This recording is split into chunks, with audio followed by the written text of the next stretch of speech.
Halo guys, ketemu lagi dengan saya ya.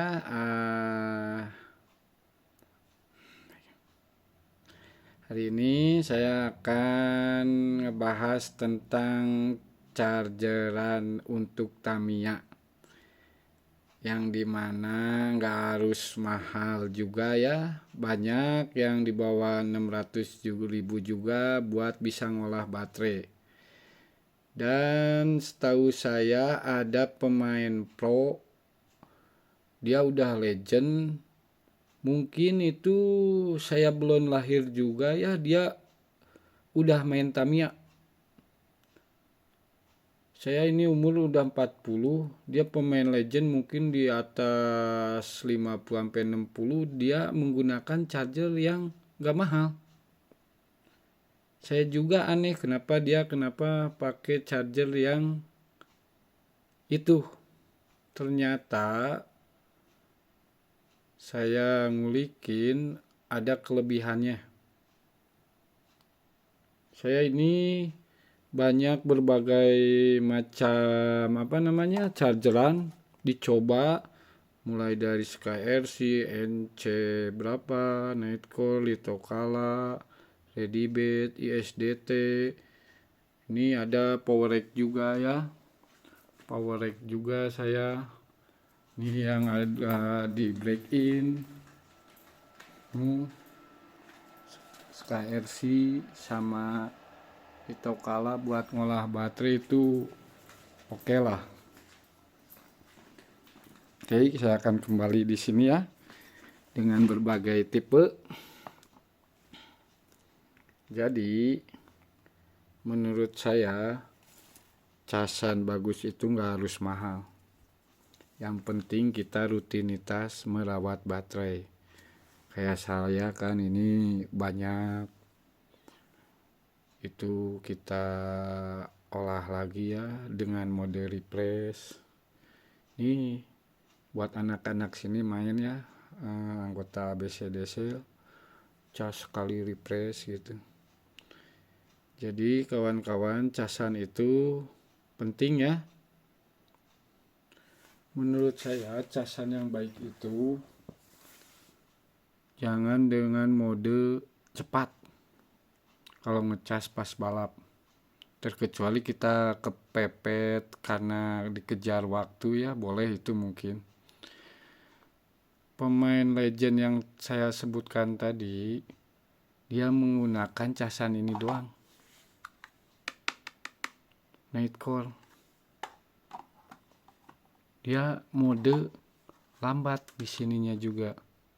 Itu ada tulisannya 375 ampere pengecasannya. Dia padat. Saya kalau ngelihat permainan dia, buset yang ada pelannya. Makanya saya penasaran kenapa dia pakai itu. Oh, ternyata resiko pengecasan cepat itu dia cuman hentakan di awal doang. Hentakan di awal, dia lap keduanya lemes. Kayak casan handphone aja ya, dengan mode cepat, dia cepat ngisi ya cepat habis juga. Makanya kenapa pemain legend itu pakai Nightcore gitu, nggak pakai yang SkyRC sekarang. Saya juga akan ngebahas ini SkyRC. Menurut saya sih ya seperti yang udah itu gimmick ya, angka MAH-nya. Kita kalau udah selesai break in dia angkanya 1150 atau 1450. Itu menurut saya gimmick sih. Ditambah panas harus pakai kipas lagi. Emang dia kelebihannya bisa mengunci baterai, sama ada mode break-in yang terutama yang 2500 Pro itu, cuman menurut saya kekurangannya dia panas, angkanya gimmick.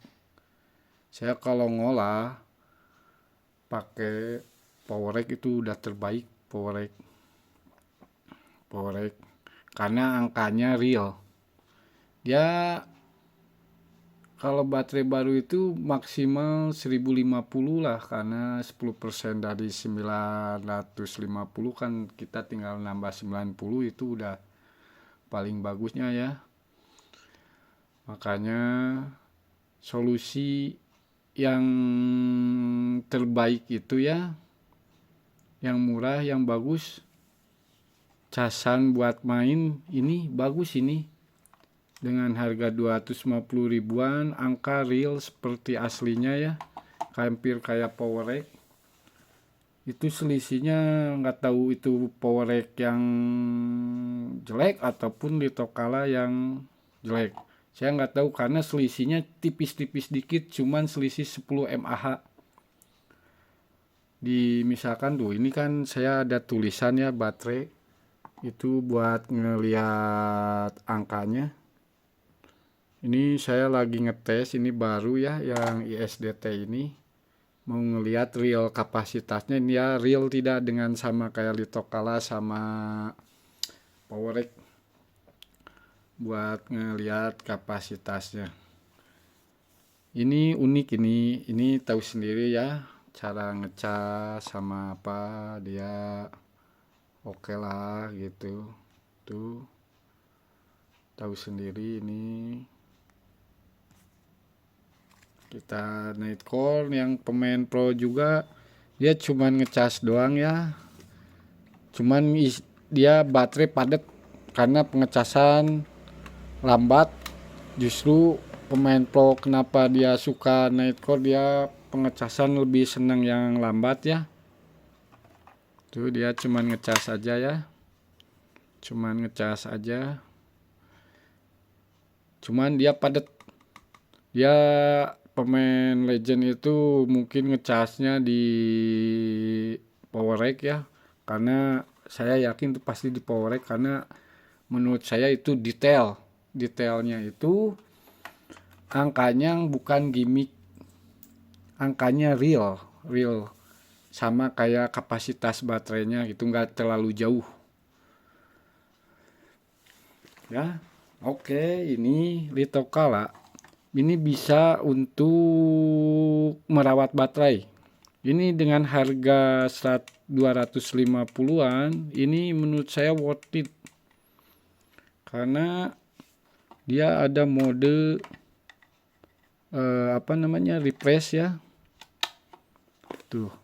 Dia ada mode, kita perbesar. Dia ada mode. Tuh, kita ganti ke modenya normal test untuk ngecek lihat kapasitas sisa mAh-nya gitu. Kita kan sering pakai, dia ada penyusutannya ya, nggak mungkin selamanya jadi 950. Kayak saya kan sudah ditulisin ya, ini angkanya mungkin sisanya 700, ya itu 700 mAh aslinya kan sering dipakai, dia nyusut jadi 700. Kita kalau mau ngecas pakai Litokala banyak buat main, ini ada settingannya. Kayak kita fast test itu kayak discharger ya, normal test, discharger juga. Ini modenya bisa dipindah-pindah, 300, 500, mode cepat ataupun mode lambat 300. Ini hampir sama kayak ini, cuman dia menangnya di mode buat ngelihat real kapasitas. Untuk harga segitu oke ya. Nah, worth it ini menurut saya untuk main Tamiya. Ditambah saya nyobain waktu tes di atas, waktu saya ngetes mobil, saya pakai ini aja udah cukup dengan mode 500 ya. Oke, ini menurut saya Litokala ini oke, bagus. Setahu saya produk Litokala itu dia nggak panas tapi padat, cukuplah 500. Kalaupun mau buru-buru nanti babak 2, mode cepat ini bisa digunain. Kalau Nightcore kan mentok di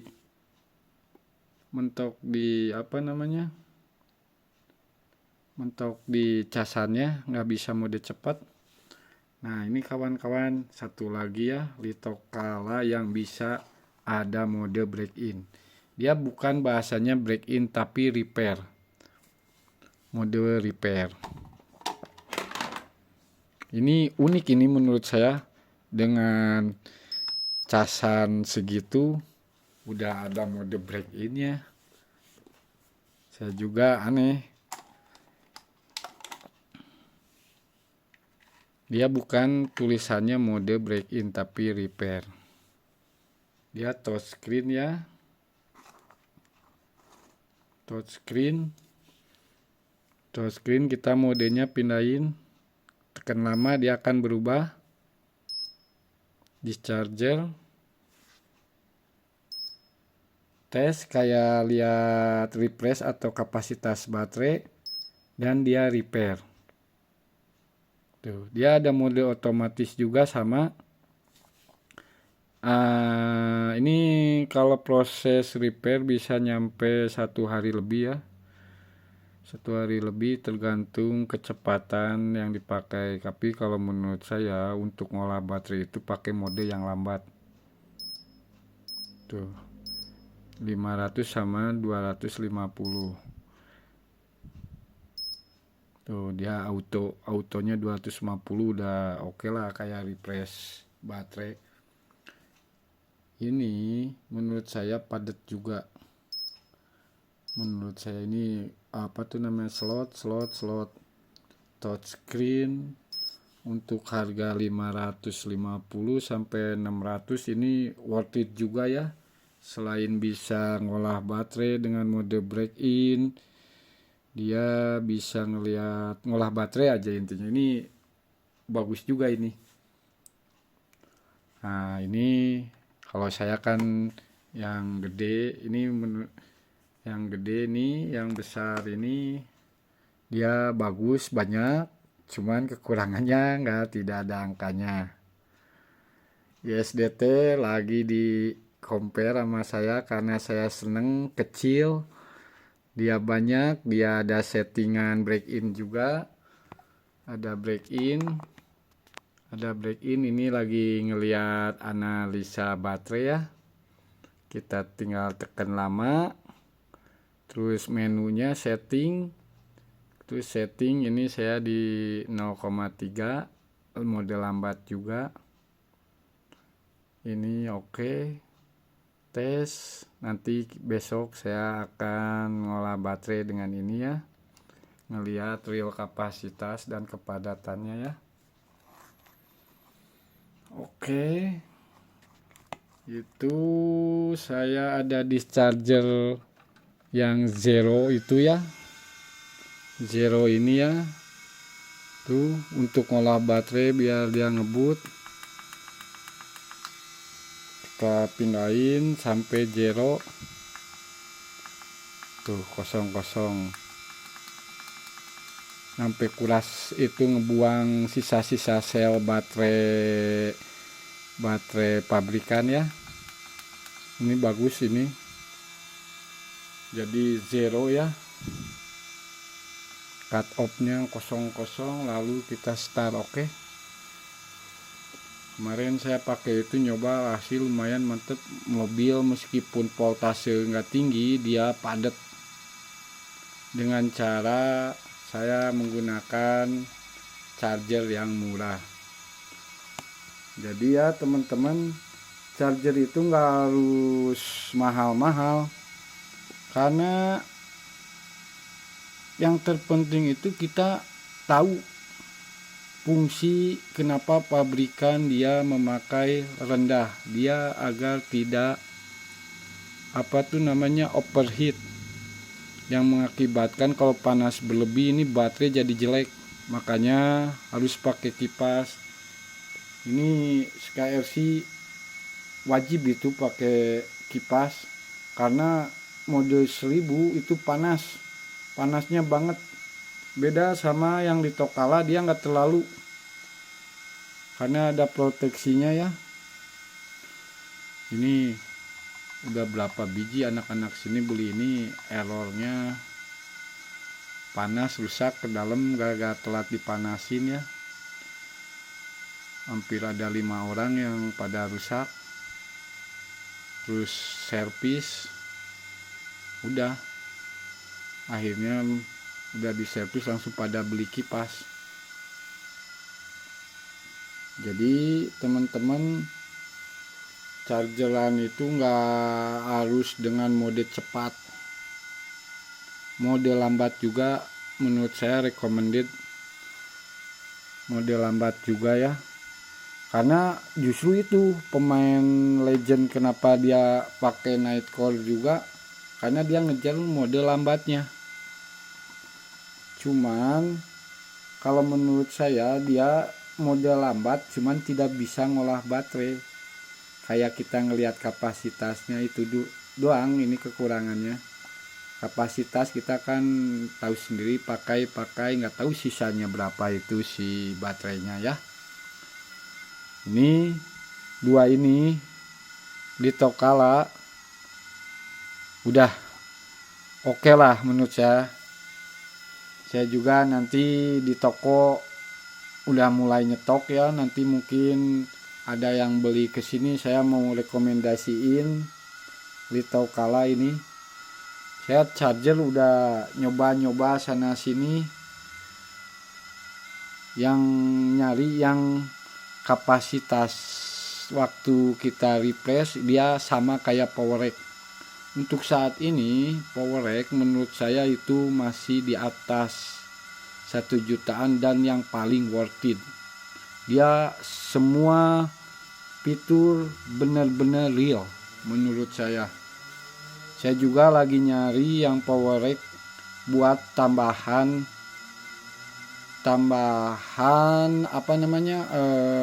ngolah baterai biar lebih maksimal lagi. Karena metode break-in saya udah mulai dikembangkan lagi agar dia lebih maksimal lagi ya.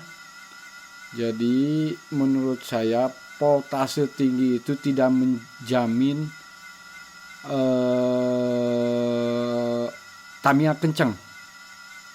Kita lihat lap kedua dan ketiganya, dia masih neken atau tidak. Dulu saya waktu ke Junas cuman pakai chargeran Nightcore sama Readybed, baterai cuman 148, itu semua orang gak bisa ngejar. Buat BTO nya itu cuman baterai 148 loh, 148, enggak nyampe 157. Jadi kesimpulannya voltase tinggi itu gak menjamin Tamiya kencang. Yang penting kita tahu cara pengecasannya. Dengan mode lambat juga dia lebih padat, lebih nekan. Makanya saya udah mulai ngeganti semua settingan nanti pas main balap dengan mode lambat. Mendingan kita ngemodal baterai yang banyak, kita lihat cek, kita ya ini SDT nanti saya mau pakai karena bentukannya unik, kecil. Saya mau pakai dia bisa muat 8. Jadi saya baterai banyakin aja. Karena saya mau menggunakan metode kayak hampir Nightcore di antara 300 sampai 500 mAh. Ya. Jadi teman-teman jangan terkecoh dengan voltase tinggi. Voltase tinggi karena itu bisa aja gimmick. Mode rendah, voltase rendah dengan mAh lebih padat, dia stamina lebih ngejos. Makanya rubah cara pengecasannya dengan mode lambat. Saya kemarin juga waktu main dumper, saya menggunakan metode 700 mAh pengecasan dan 1000 voltase tinggi. Dia malah jadi kecil bukan kecil, jadi gede limitannya. Beda dengan metode pengecasan 500. voltase cuman 151, itu saya dapat BTO main damper. Kemarin juga main STB ini saya pakai Nightcore dengan mode rendah, BTO juga lagi.